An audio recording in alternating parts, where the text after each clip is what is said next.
Good afternoon. My name is Annette Mills, and on behalf of the Corvallis Sustainability Coalition, I would like to welcome you to this quarterly gathering. It's really fun to look around and see so many familiar faces and some new faces as well. So, welcome to everyone. The Sustainability Coalition was launched 18 years ago in 2007, and one of our primary purposes is to encourage communication and collaboration among organizations and individuals in Corvallis and Benton County who are dedicated to creating a sustainable community. We are a network of nearly 400 partner organizations, businesses, nonprofits, educational institutions, faith communities, and government entities. Our partner organizations represent a wide diversity of people and interests. And what we have in common is our mission to promote an ecologically, socially, and economically healthy city and county. Now, it costs nothing to join the coalition. We do not charge a membership fee, but every time we have a quarterly gathering, there are costs involved. And today's event is made possible thanks to the generosity of one of our partner organizations, G. Christensen Construction. Is Carl here? Is Carl Christensen here? I know he was going to try to make it, but I don't see him. So if I see him walk in the door, we'll need to applaud him again. So I also want to acknowledge First Alternative Co-op staff for preparing and serving today's delicious food. Yes, absolutely. And thanks to the volunteers and staff who are assisting with this event. Now, I also wanted to mention we are so grateful to the co-op for once again this year, I think it's been over 10 years, they sponsored a fall festival booth on our behalf. And Kelsey, the outreach specialist, just handed me a check before today's gathering for over $1,700, and we really appreciate that so much. Thanks to the co-op for being such a supportive partner. We would also like to recognize our engaged partners, and these are individuals and organizations that have made a donation of $250 or more to the Coalition's general fund or our endowment fund during the past year. We rely very heavily on the generosity of our engaged partners. These are community members who believe that the work we are doing matters, that we're helping in a significant way to make our community more livable and more resilient. Many of our engaged partners donate in monthly installments, making it possible to become an engaged partner for as little as $21 a month. Their generous annual contributions to our general fund help us to pay for our basic operating expenses and to support the many projects of our 12 action teams. And those who have donated toward our endowment fund are dedicated to the long-term health and viability of the Sustainability Coalition. And we're very grateful for the support of all our engaged partners. We'd also like to thank our monthly donors. Monthly donations are especially important to the coalition because they provide us with a reliable funding stream. Monthly donations currently range from $5 to $165 a month, and all of these gifts contribute to the creation of a sustainable community. Please consider what a sustainable community means to you, a community that values environmental quality, social equity, and economic vitality. We hope that if you're not already a monthly donor, you'll consider becoming one. And it's very easy to become a monthly donor. You just go to the donate page on our website, sustainablecorvallis.org, or talk with our wonderful administrator, Bree Walters, who's standing at the back here, and she will help you get set up as a monthly donor. Another way you can contribute is through the bottle drop program. Simply collect your aluminum cans and glass bottles, place them in a pre-labeled blue bag, and drop it off at the Corvallis Bottle Drop location on 9th Street. Our bottle drop coordinator, Judy DeCirca, will have blue bags at the door, so please pick one up on your way out. Is Judy here? Okay, she said she was going to make it, so hopefully she'll be along shortly. So, however you choose to support the Sustainability Coalition, whatever amount you are able to give, please know that we are very grateful for your gifts. As I mentioned, today is our 45th quarterly gathering, and here's what we'll be doing during the next hour and a half together. We will start with a land acknowledgement, then have some brief introductions, followed by some networking, and then the bulk of our time will be spent hearing presentations. And unfortunately, we had a last minute cancellation from one of our presenters, but we're lucky to have three great presenters who I know you're going to enjoy their presentations this morning. After each presentation, we'll have a few minutes for audience Q&A, and then we'll end with some announcements. So, to begin, our land acknowledgement is going to be a little more visual and participatory than usual. We're going to start with a little call and response. Please say after me, Hinafu. Oh, you guys are good. Hinafu is the Kalapuya word for Mary's River. Now let's say Ampinafu. I hope this is being recorded because you guys are doing really well on this. And Pinafu is the Kalapuya word for the people of Pinafu. Finally, let's say Champinafu.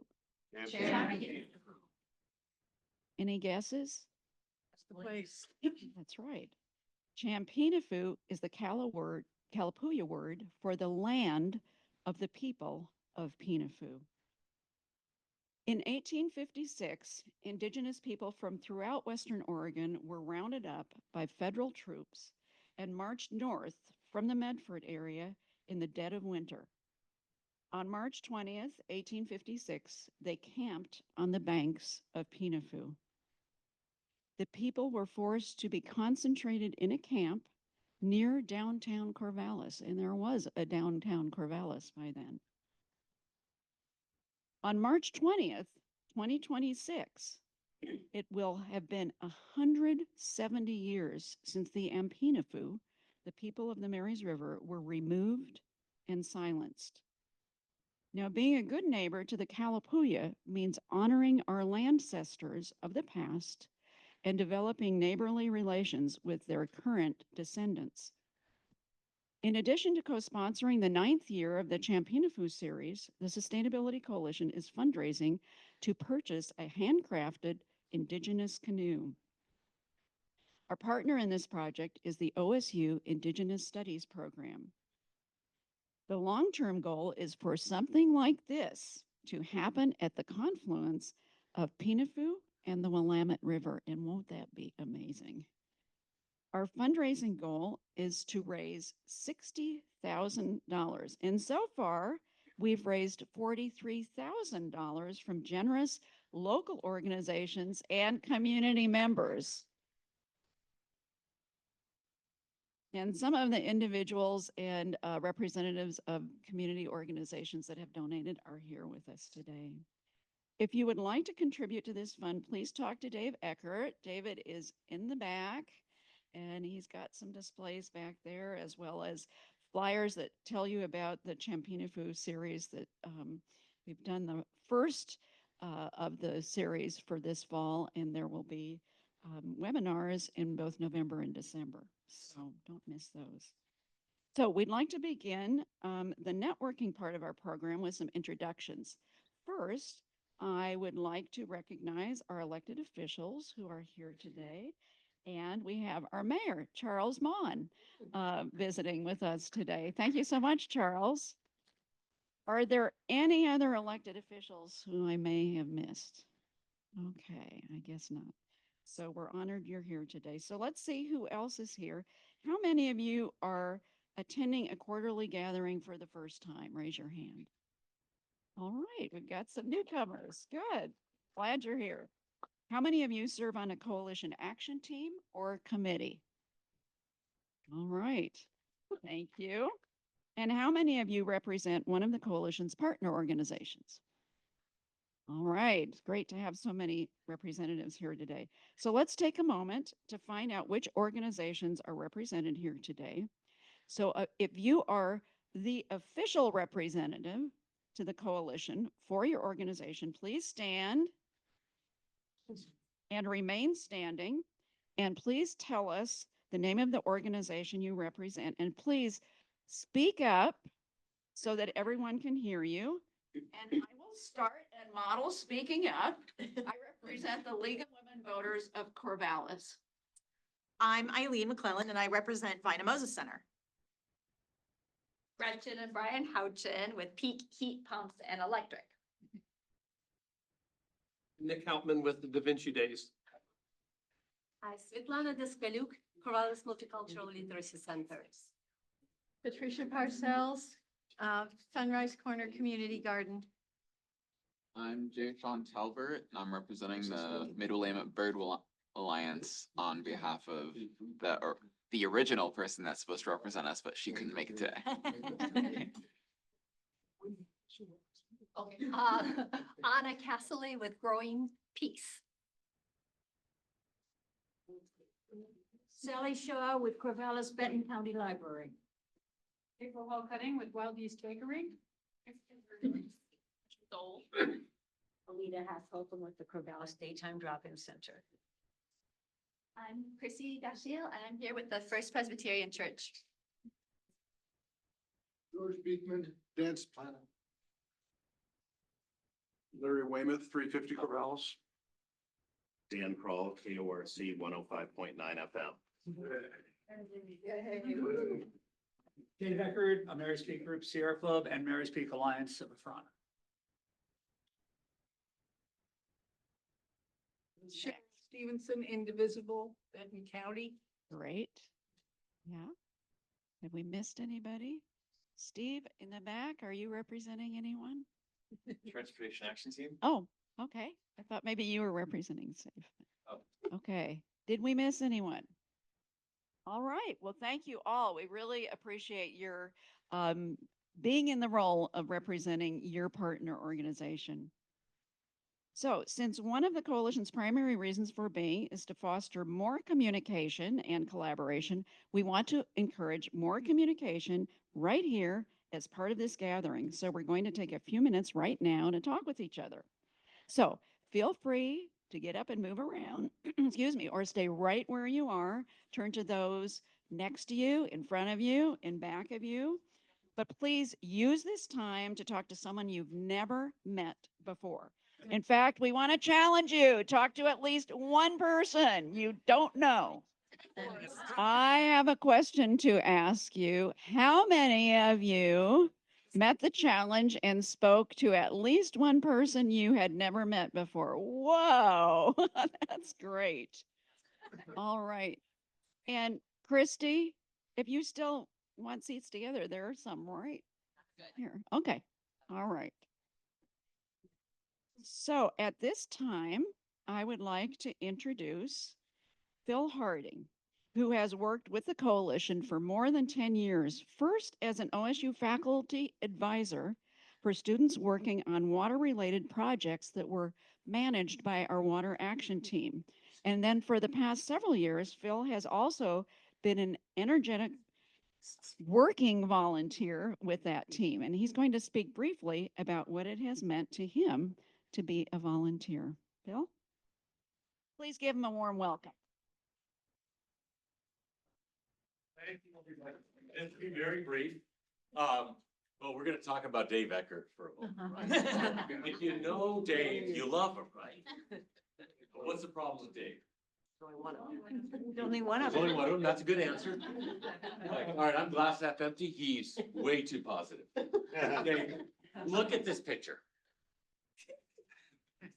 Wow. The sun's out. We've got copious volunteers. Indeed, so many volunteers that Dave can just stand on the side and chat. So I'm here to tell you that we need more volunteers. That is really not usually like this. Lynn and I are always showing up, right? Not always, but we do what we can. But not that many volunteers are coming anymore, despite the fact that there's a plethora of times and days that the opportunities show up, that it's super fun and collegial. There's people from all walks of life and ages. It's a blast. And then you leave with really tangible accomplishment. You know, you planted something, or you weeded something, or you watered something.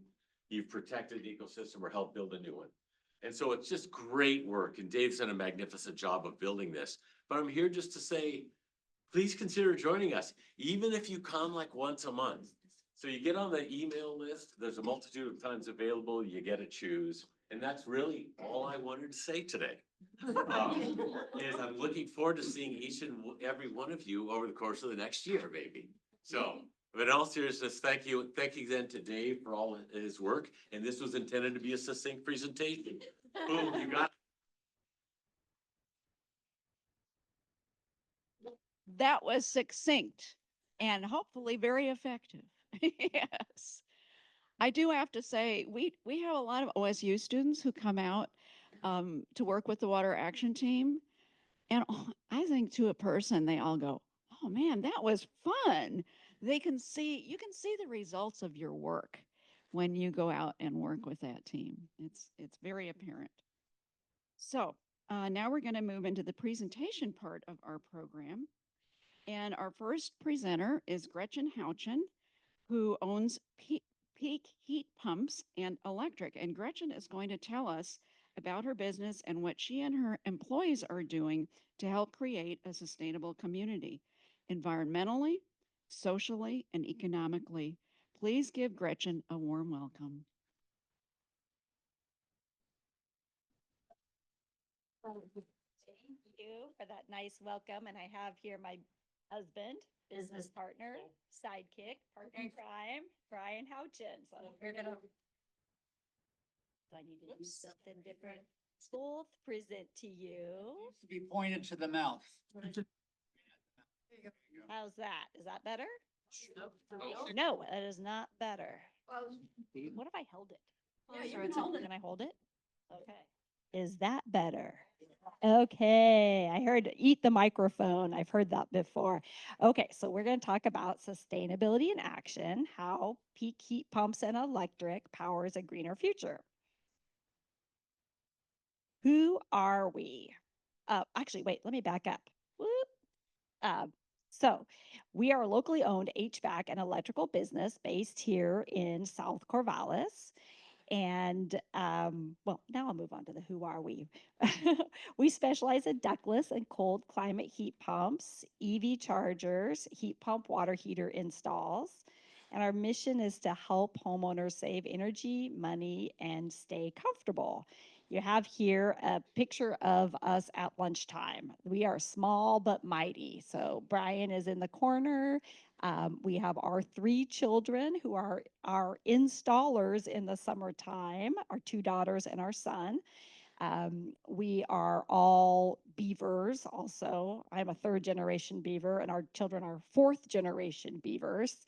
And then we have 2 part-time HVAC installer Zane and Corey, who is our brand new electrician. What else do we need to say about that? I guess our Brian has been a supervising electrician for over 25 years. I'm the office manager. I'm also an installer. So for the first 2.5 years of our business, well, I became an HVAC installer at the age of 49. And I got my license and I trained with a company and we installed all of our systems for the first 2.5 years. Now I do more office work, which is okay, but I prefer being out in the field. Next, we'll talk about our environmental impact, which starts with the products we install. The newt has nothing to do with that. I just saw a newt in my trail wandering and I loved it. And I thought it had to do with environmental sustainability. Go ahead. So, hi, I'm Brian. Forgive the drywall dust. I was working this morning placing a panel. We focus on high efficiency all electric heat pumps that reduce carbon emissions by replacing fossil fuel systems. All the systems we install for Energy Trust, Oregon Department of Energy, or for federal rebate programs, meaning they meet strict efficiency standards. We also work to minimize job site waste, recycling cardboard packaging, styrofoam, metals, and refrigerants. One of the biggest environmental wins we see daily is electrification. I call this spot the mini split. This was one of our installs in its natural environment. So in our electrification efforts, we're helping homeowners transition from oil, propane, or gas heat to clean, efficient heat pumps. Every time a home goes electric, that's a permanent reduction in carbon emissions for decades to come. Sustainability is also about people. We hire and train locally, very locally in the case of our 3 children. We believe in living wage jobs, flexible schedules, and creating a positive workplace culture, because when our team is supported, our customers are supported as well. We also support our local community by participating in programs like this one, through the Corvallis Sustainability Coalition, and also regional energy initiatives. I've been a part of the Energy Trust of Oregon's contractor development program for the last 3 years. So that allows me to kind of be in the know about what's going on with the Energy Trust of Oregon. We're also approved contractors with the Oregon Department of Energy, so we get regular updates about what's going on in the state. And it allows me to be mentored, and also I've been able to be a mentor to another new HVAC company in Salem. So it's a really good way to give back.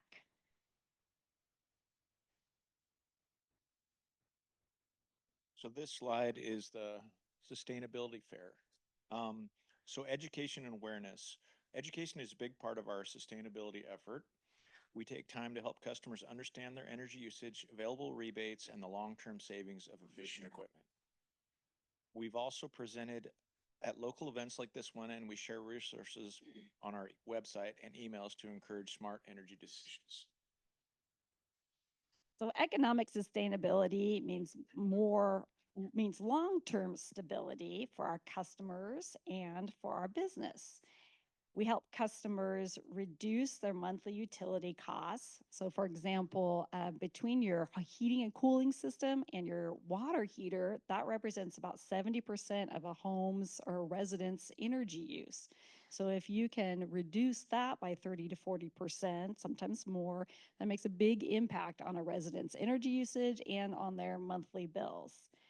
We buy from regional distributors in Corvallis, Salem, and Portland, kind of keeping the dollars circulating locally.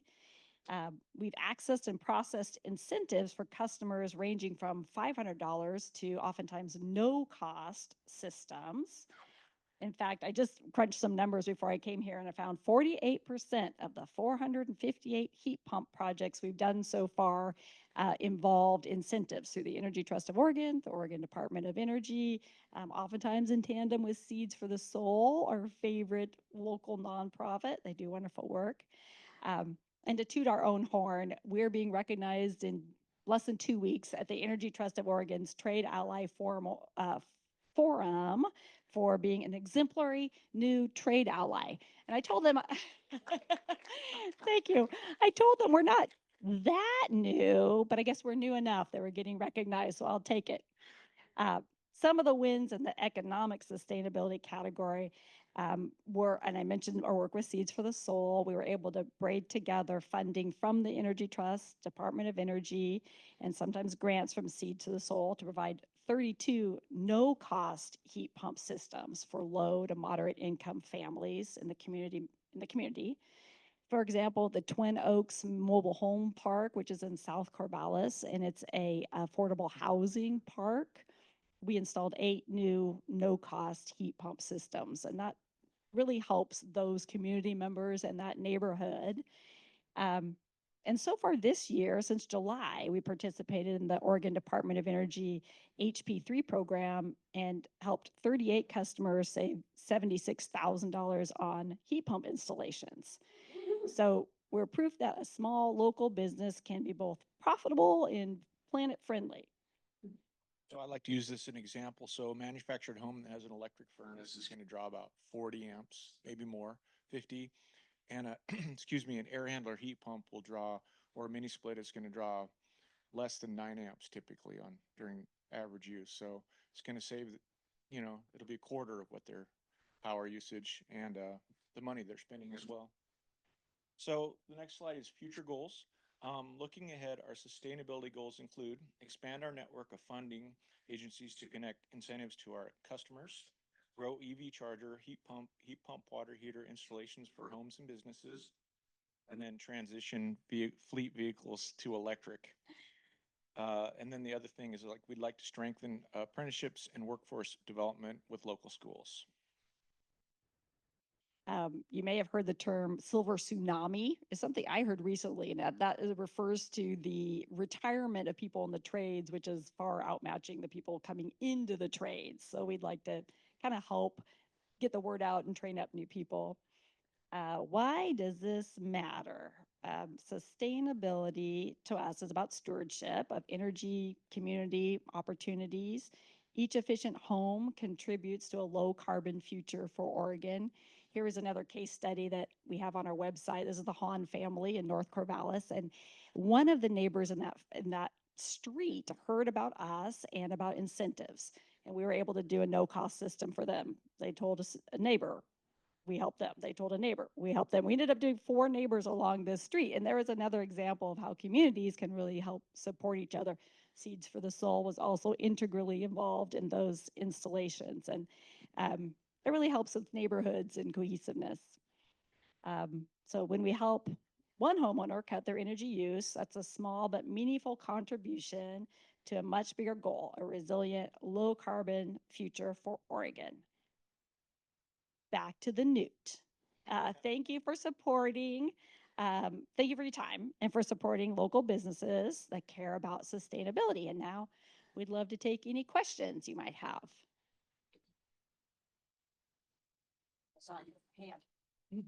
There's a heat pump where I live and I noticed in your diagram, it tends to be up near the ceiling. Yes, typically. Do you know why? Because what I'm feeling a lot right now is the warm air, if I get real close, I'll feel it. The cooler air is coming right on me. And I'm just wondering if there's any way around that short of putting in a ceiling fan. I want to repeat the question. Oh, so the question is, what are the heat on the heat pump, and we're talking particularly mini splits? A lot of times the air handler unit is up towards the ceiling, and normally we put it up there because, so it's not a head knocker. So it's not going to run if we put it. And then also what we find with that design, if you put it low, what happens is they don't do a good job of heating and cooling because they're designed to be up high. But they do make 2 other different styles. They make what they call a floor mount unit that you actually, I don't know if anybody's seen them, but you can mount them down on the floor. They sit on the baseboard. And so that's one alternative. And then they do make, we don't do them, but they do make units that you can actually put in the ceiling as well. So it looks like a register in the ceiling, kind of like, it looks like a conventional register on an air handler system. So in theory, if you're using these as they're designed, which is kind of in the set it and forget it mode, they really shine to bring a space up to the temperature you want, the set temperature, and just modulate, just turn up a little bit, turn down a little bit, turn up a little bit, turn down a little bit. And then with a fan, they're intended to and hopefully will maintain the temperature you're wanting. But that's maybe not always the case. And you're right, cooler air will drop and warmer air will rise. So it's maybe not perfect, but hopefully it ends up circulating. Yeah. Yeah.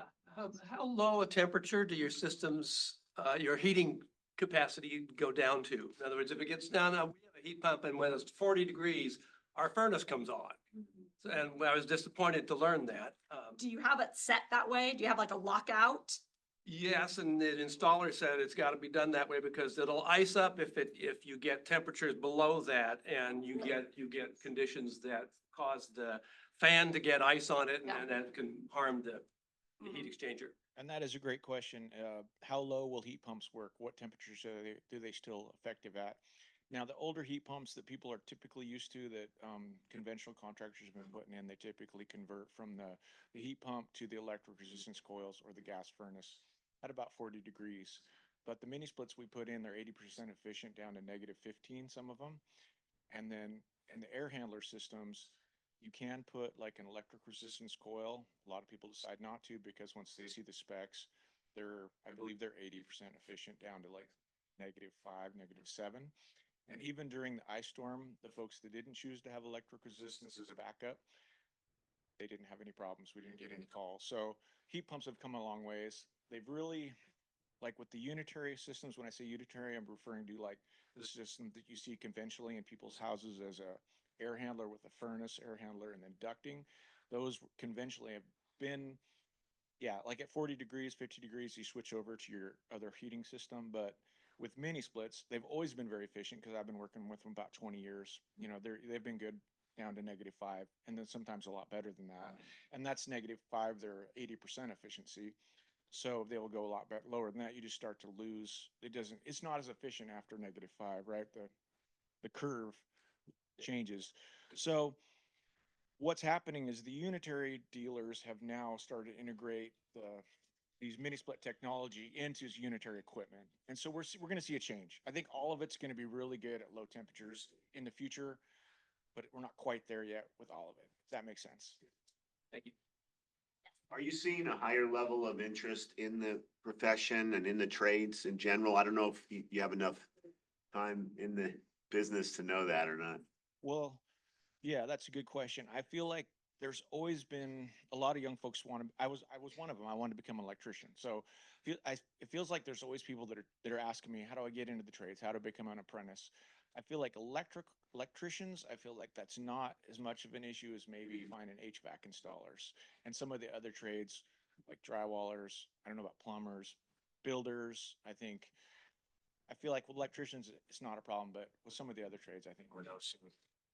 And let me just say, I don't know because I haven't been involved that long, but I do hear a lot of rumblings with the Energy Trust, an organization called Earth Advantage, even some suppliers who are like, we have got to start getting messaging into like middle schools, high schools, and allowing kind of an on-ramp for people to get training. So when they, sort of a vocational track, if it and then training. So I think people are becoming more aware of that. I don't know how effective it is yet. Yes. My question is actually related to that. And I was just wondering if it was aspirational to get involved in youth and that career exploration, or there were actually plans in place or conversations happening with education systems. It is, she's asking, is it aspirational to get involved with youth or are there plans? Yeah. For us, it is mostly aspirational, although we have done some already, mostly aspirational.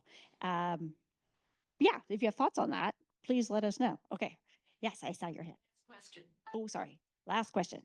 Oh, I just want to say, a lot of energy efficient appliances have what they call computers or juice boxes in them. So does this have one? And you talked about the energy efficiency of that. So are you referring to like a circuit boards or are you referring to like control with a phone app? When you, No, not a control. so to answer, I don't know if I'm answering your question, but with heat pumps, there's more technology integrated into them because a conventional air conditioner is like a one-way machine. It creates cooling, right? Heat pump has reversing valves, so it can change and do heating and cooling. So there is more technology. There's more boards. There's more sensors and whatnot. Is that answering your question? Yeah, and I think what I've been told by a lot of people that work on different appliances, that it reduces the efficiency of the appliances.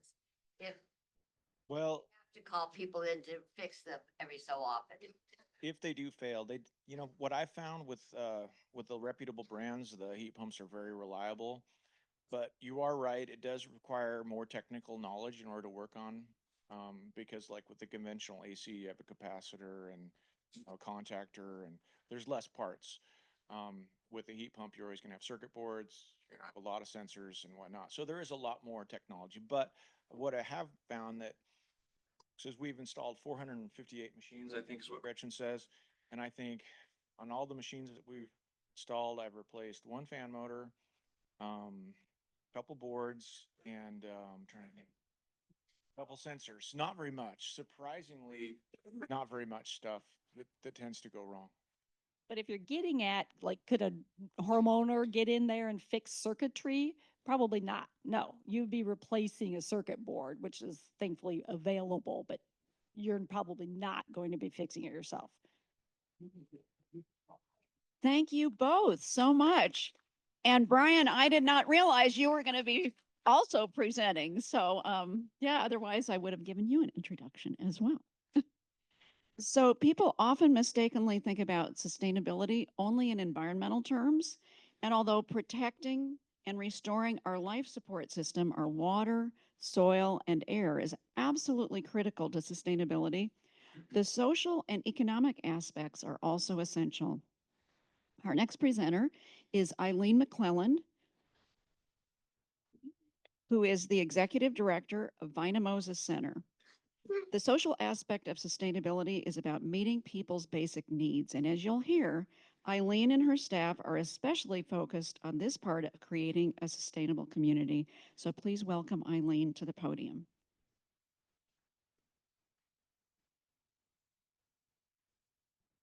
Well, thanks for having me today. Oh, I love it. I recognize so many of you. Hey, so again, thanks for having me. And really for us, community is the root of sustainability. And when we talk about Vinamosa Center, well, I have to ask first, how many of you have heard of Vinamosa Center? Yes. Okay, wow. Oh, that might be this is the first room where I think everyone raised their hand. Okay, well, so then as you know, we're a local nonprofit and our mission is to help people through times of hardship, and we engage the community to build resilience and improve well-being.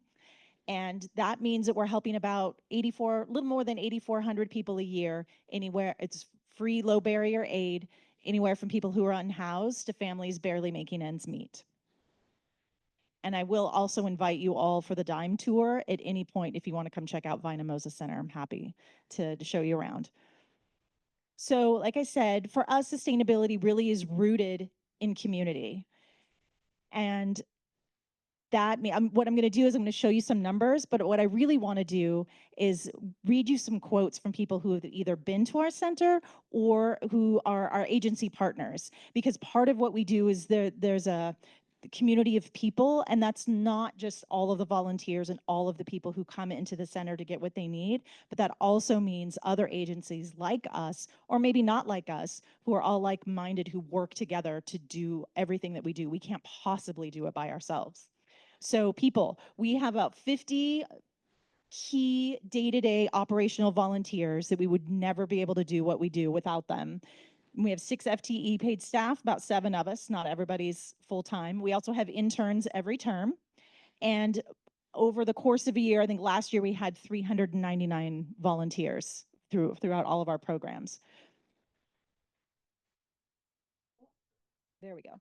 So here they are, some of them in action. Oops, didn't mean to go quite that fast.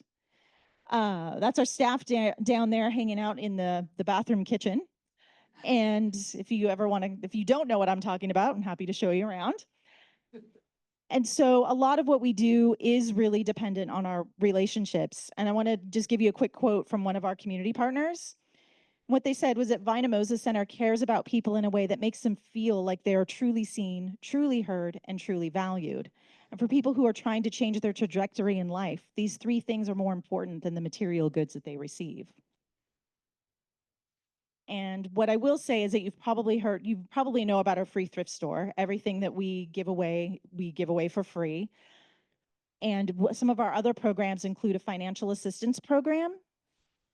We have a cupboard, a small Vina's cupboard. We're not officially a pantry. We just have food that people donate to us.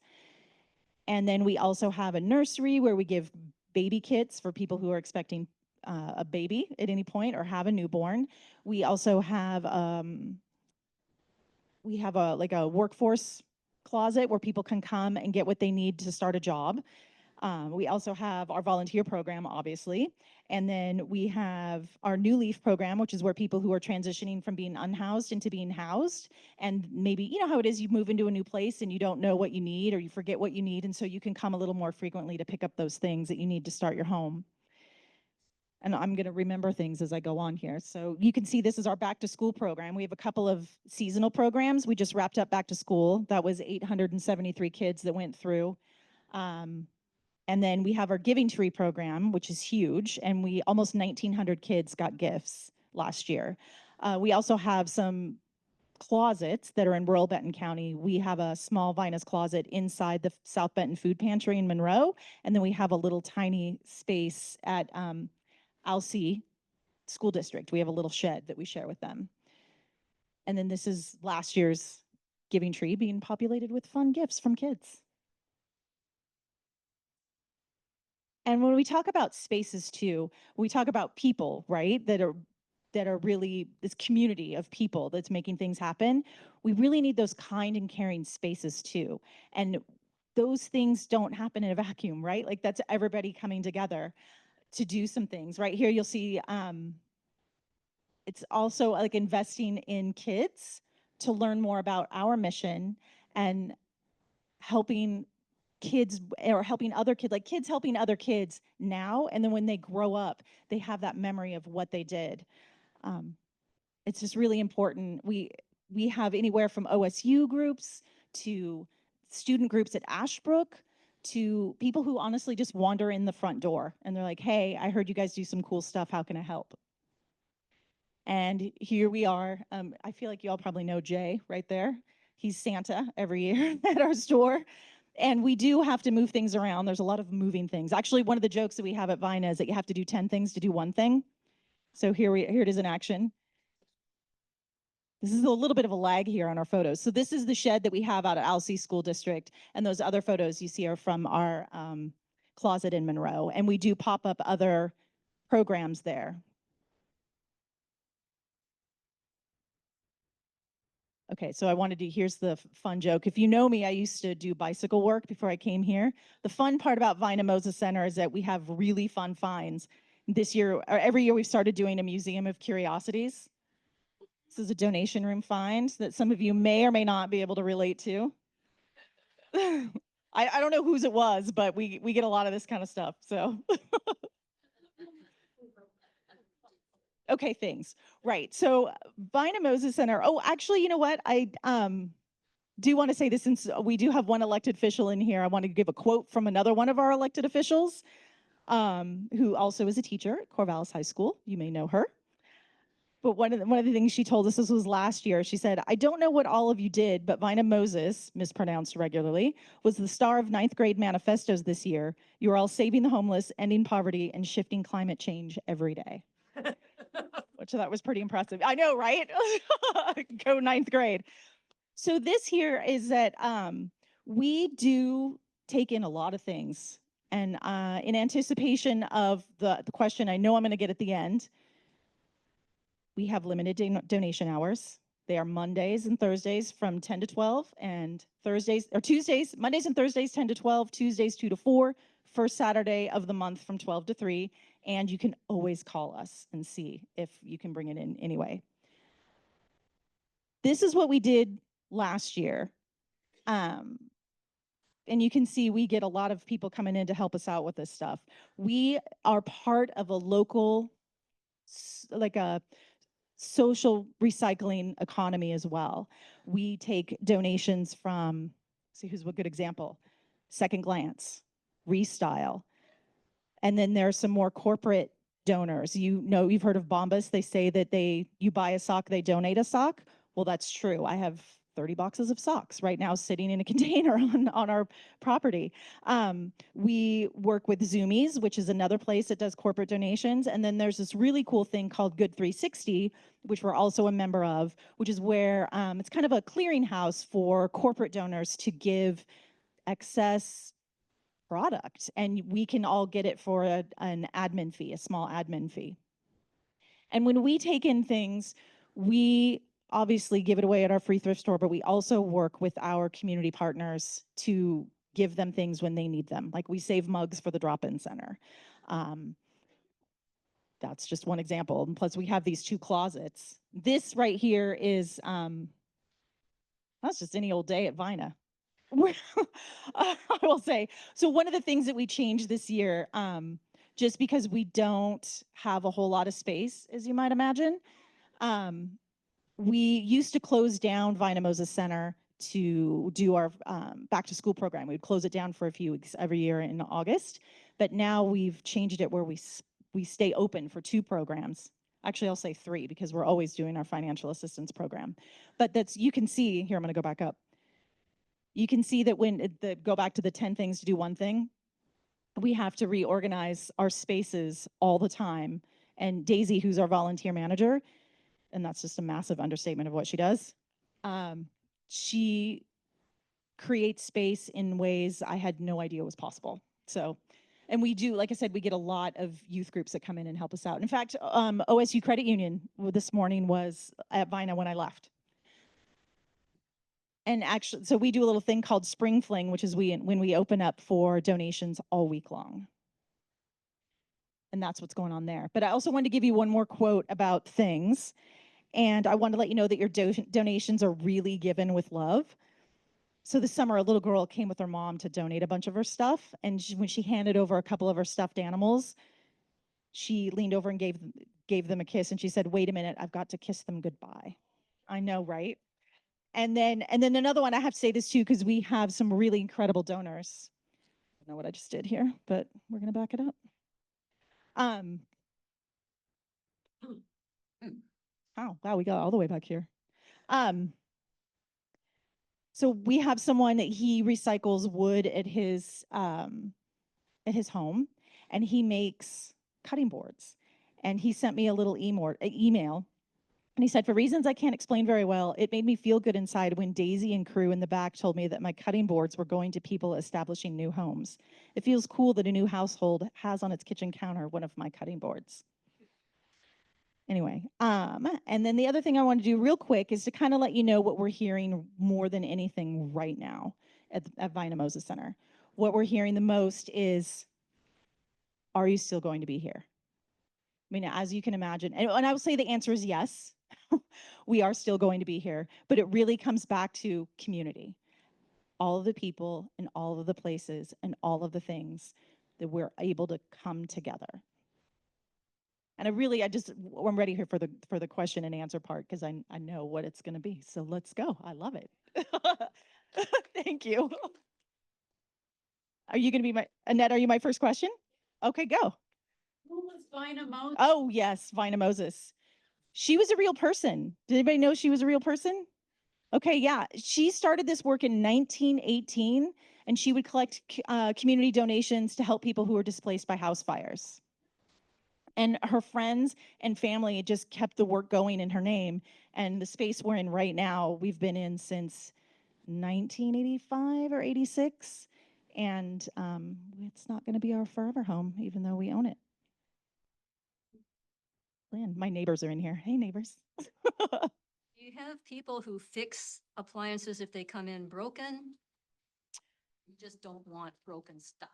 We don't have people who fix things. That said, we do have a mending team. There are people who will mend things. And I did leave a big thing out. Thanks for that question, Lynn. We just don't have space, first of all. We just do not have space to take, like, we don't take furniture, we don't take appliances. We'll take little household things, you know, on countertop appliances, but we don't have space to put any of those things. But we do have people, when it comes to clothing, who will take things that need a little bit of love home and fix them or wash them. And I did leave a really big thing out, even though it was on my notes.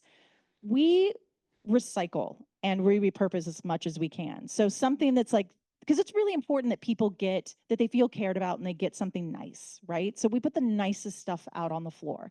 And then the next level of stuff goes out on the porch. Maybe you've driven by and seen that we have a rack out on the front porch. That's stuff that maybe is like really high quality, but just has something a little bit wrong with it and we don't want to recycle it. So we'll put it out on the porch, maybe somebody wants it. And then that last thing, the stuff that we wouldn't give to anybody, but it's recyclable, there's a guy who comes, Allied Environmental Services, comes every couple of months and hauls off a trailer of recycled, we can recycle textiles and shoes. And we do a lot of it. Like, we don't make any money off of that either. We just leave his truck, he doesn't charge us, and we get it out as much as we can. Yeah. It means you don't take, you take household items, right? Correct. We can't take furniture, right? So I can't take beds, couches, chairs, things like that. Um, it, we don't want people to leave things on our property anywhere after hours. If you've driven by after hours, you've probably seen some, yeah. So, and that's hard for us, right? Because if you leave it when we're not there, it gets totally destroyed, which is unfortunate. And then we have to throw it out. We try not to throw out too much, but we do have to. So Walkers or crutches or things like that? we will in small quantities if we have space. We operate in about a little under 4,000 square feet, and that includes the store itself that's open, includes offices where we meet. We only have one space to have staff meetings, volunteer meetings, and confidential spaces with clients. You know, when you're asking for something like, I know you just asked me about walkers and I'm just talking about everything, but when someone asks you for help with their rent or their utilities, it's not that fun to have that conversation at the front desk, right? When everybody comes in, when they're coming in to shop. But yeah, and we do work with Love Inc. too. Like if we can't take it, we'll send them there. I mean, we all talk to each other.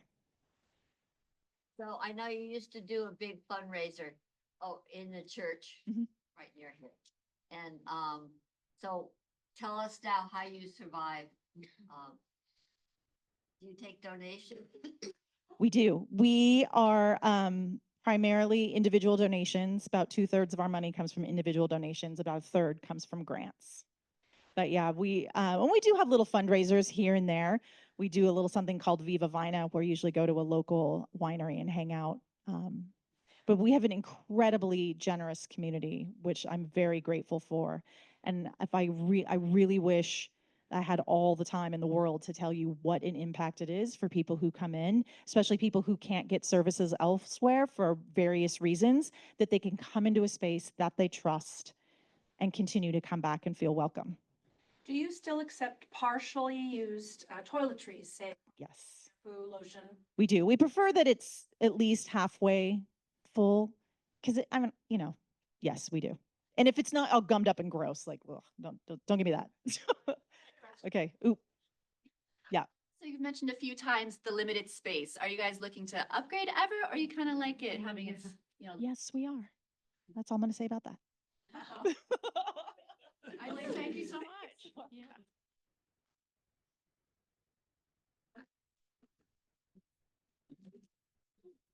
I love this event because I always feel like I'm learning stuff I didn't know about this community. It's really fun.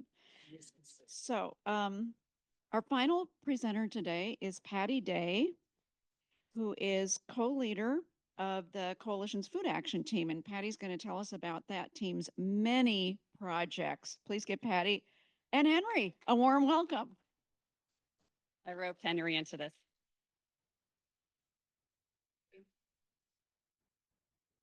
Hi, everyone.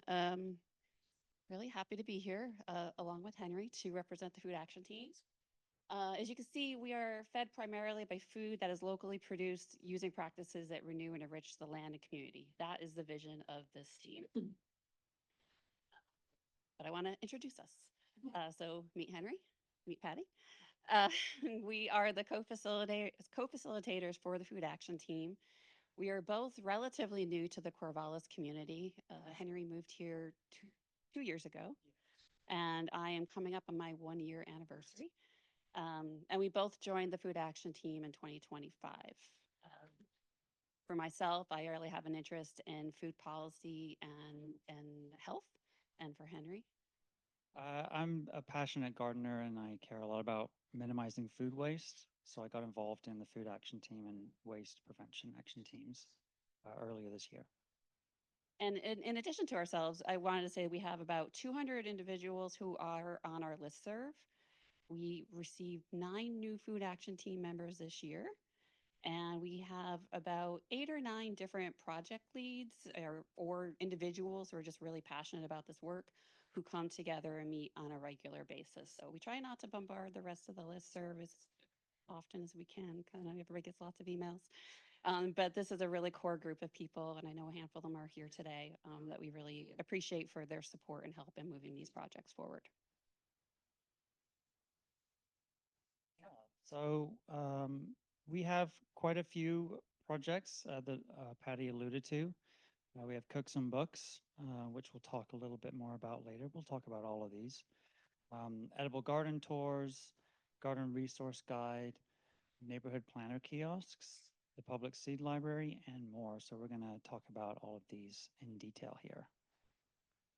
Alrighty, so Cooks and Books highlights local chefs and cultural cuisines. It's held at C3. It offers hands-on cooking experiences with local chefs, builds community through these quarterly events, and Elizabeth helps facilitate these for our group. So in 2025, we averaged 70 people per event. A variety of topics were covered, including Syrian cuisine and the importance of corn in Hispanic culture and making your own cheese. And looking ahead, we have a presentation on the 23rd of this month at C3 from Valerie Cam and Chef Luke Carlson of Corazon. So we hope that you'll join us on October 23rd, 5 p.m. at C3. Show of hands, anybody been to a Cooks and Books? So fun. Yeah. Samples. To get samples. And the other really cool thing about it is that because it's in partnership with the library as well, the library will cultivate a selection of books that are related to the cuisine that's being demonstrated. You can actually take those, you can peruse the books on site, but you can actually take the books out on site as well. And we were brand new to the community. We didn't even have our library cards on us. Take it out. I'm actually going to let Henry talk about this one because he was instrumental in this year. Okay, I will. Thank you. Edible garden tours, we had this year our 12th annual edible garden tour. There was a brief break during the 2 pandemic years, the height of the pandemic, but otherwise it's been going on since 2012. This is where we solicit hosts who will open their home gardens to the public and demonstrate sustainable food gardening practices. So the goal is to inspire visitors to learn how to grow your own food at a scale that works for them. So as I mentioned, it was the 12th edible garden tour. This year, our focus was food for people and pollinators. So that's local pollinators. And it featured 7 gardens in Southwest Corvallis, kind of by the country club. 14 volunteer greeters welcomed over 100 guests, and it was a lively, walkable tour. So look out for our 2026 call for hosts. We're hoping to do an earlier summer tour. This one was held mid-August, but we'd love to see what food growing is like a little earlier in the summer. So the next project to talk about is the Garden Resource Guide.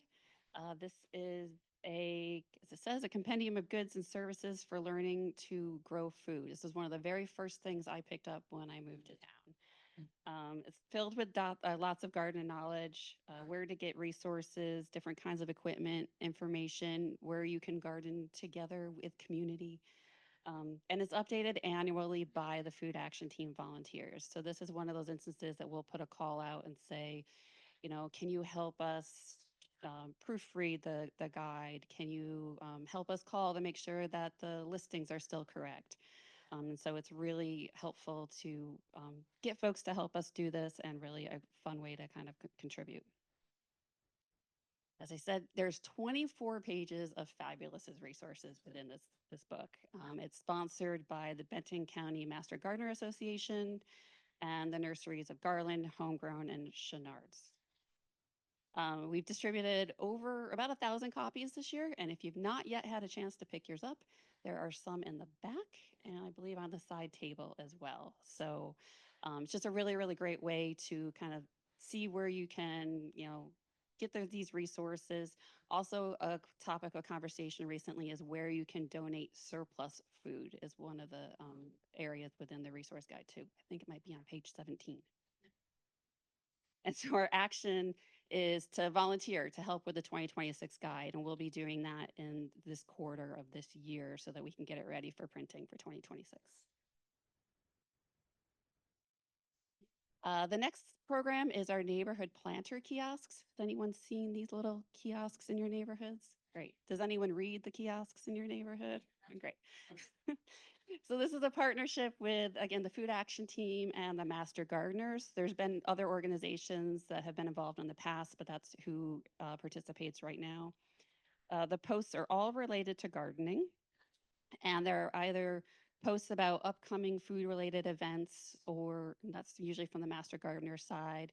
And the Food Action Team has this year taken on the theme of what to do in your garden this month. So I really appreciate Anna doing that for us monthly. And it's just a great reminder, right? Every year, like, oh, it's June. What do I need to do? So it's a great way to remember that. So the flyers are updated just about every other week. We have a wonderful volunteer who coordinates that for us, and wonderful hosts that will print them out and put them up in their own kiosks. And in addition to the kiosks that are spread around town, you can also check them out online at this link. So for 2025, there was a little bit of a transition period, but we really took this as an opportunity to assess what the kiosks that we had, where they are, who's hosting them, are they being updated?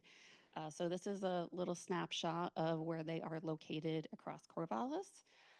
We streamline our processes so it's easier to be a volunteer host and to be a volunteer who manages the program, which I took over this year.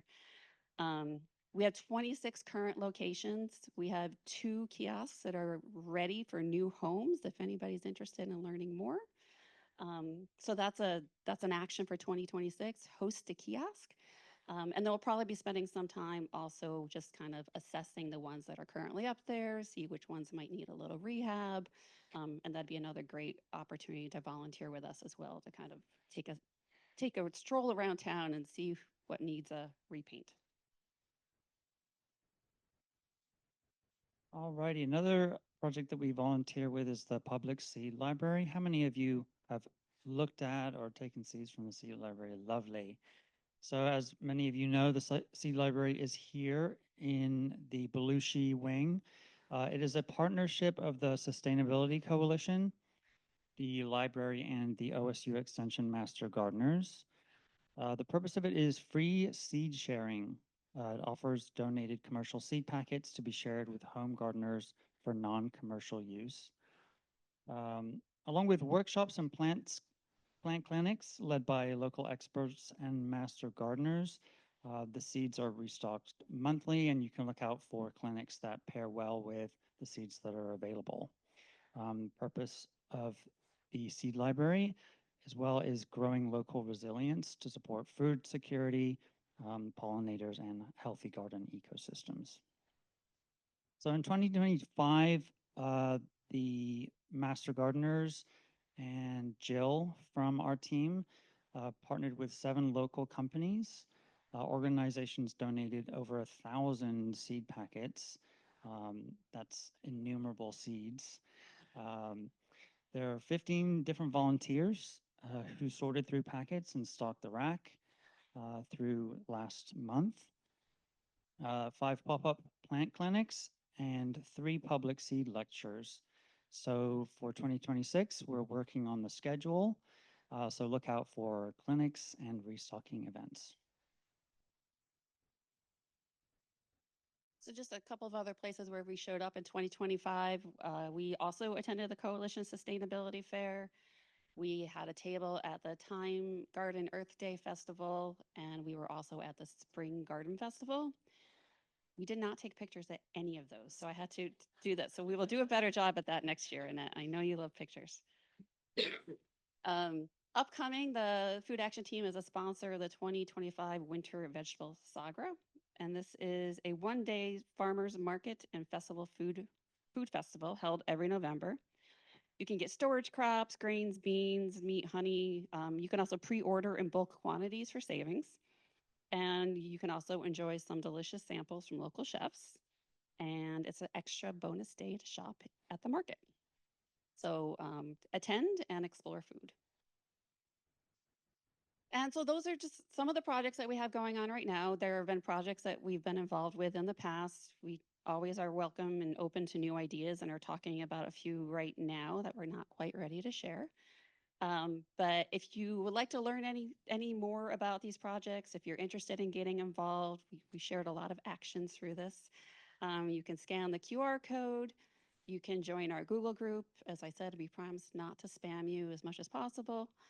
And we do meet as a team the second Monday of every month. It's usually a mix of in-person and Zoom, so we try to make it convenient for folks. And yeah, we're always, we thank everybody that has attended any of the events, have gone or have volunteered at anything. Yeah, we just appreciate your support, and we always welcome new people and new ideas.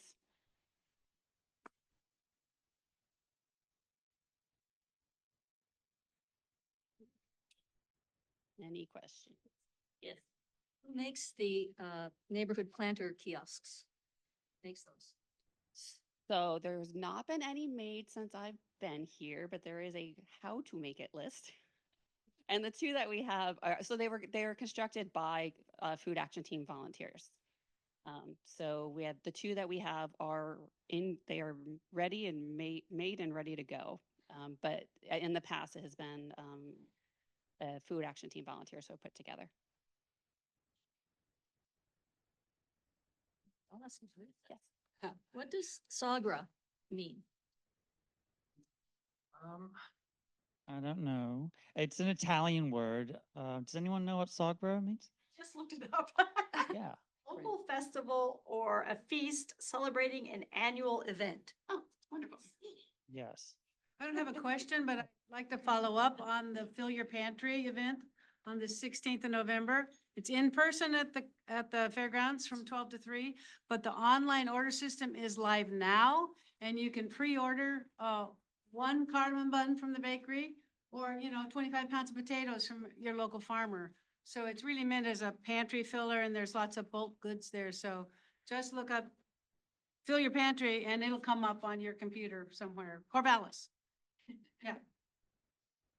Do you have a way of tracking, I don't know how you would, the impact of the seed library? Like, are people using it? Are they growing more stuff because of it? Yeah, I wish we did. I don't think we do. But that's a great question and a great way to do what Eileen had done and get quotes and comments from folks to kind of see what the impact it has on their own life. So that's something we could probably incorporate potentially for next year. Great. All right, last question, George. I can tell you one benefit of the seed library. I had the good fortune to meet our mayor because he was sitting right next to where that location is the day that my wife and I came in to look at the seed library. So it was dumb luck that he was there. Awesome. Okay, thank you so much. Thank you both so much. So, in the time that remains, we'd like to make some brief announcements about upcoming coalition events and programs, and then give our partner organizations a chance to announce their upcoming events. So you just heard about Cooks and Books, and featured this month is going to be Peruvian cooking. So this is in just 10 days over at C3, 5 o'clock in the afternoon. And if you haven't been before, we hope you'll join us at this one.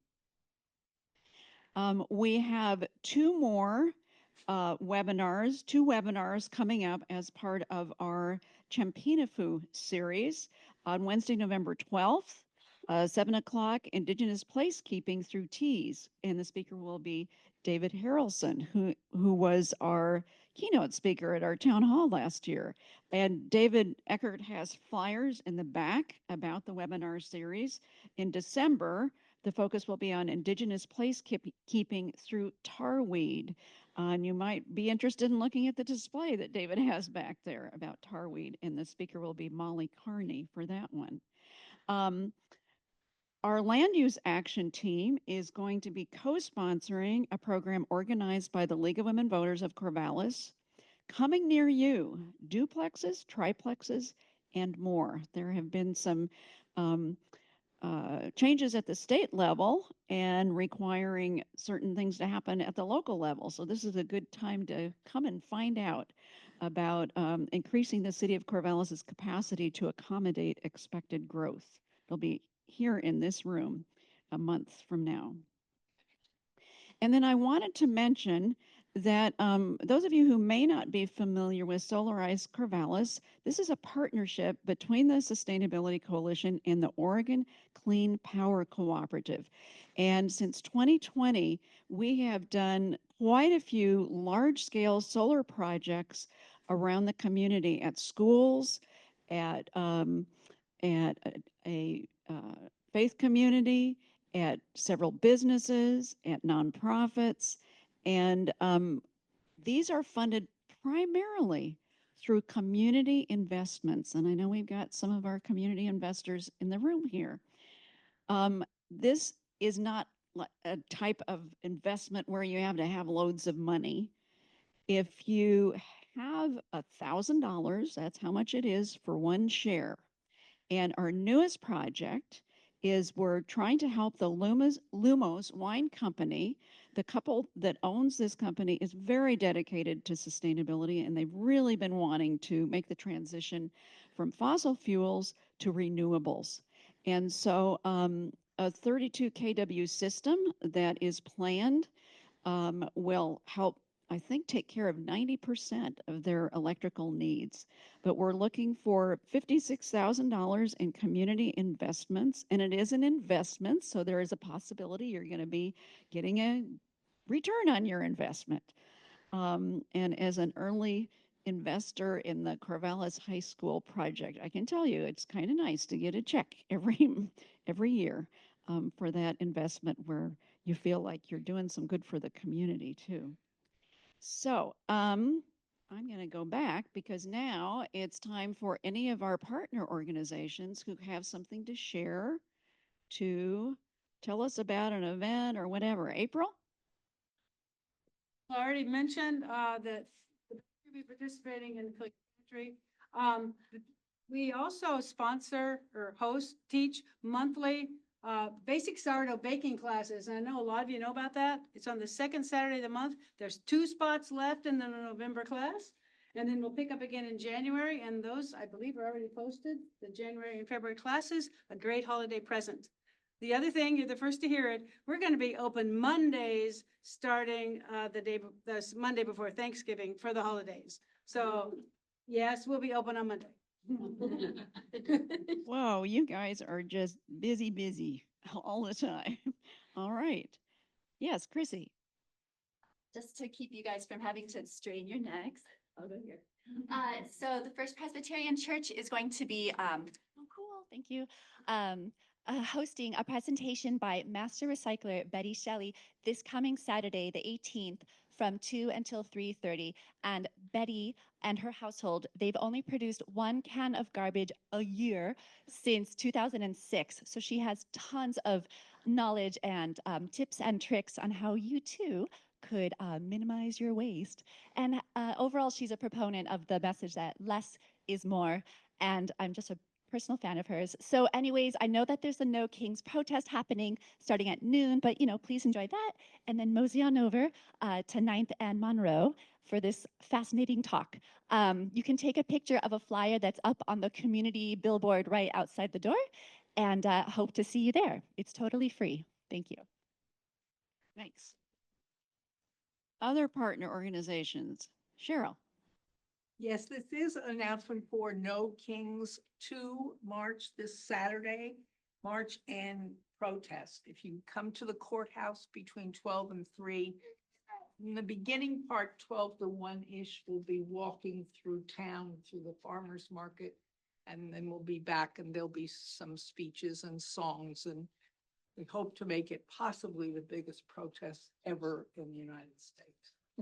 All right, thank you, Carol. Anybody else? Yes, Kelsey.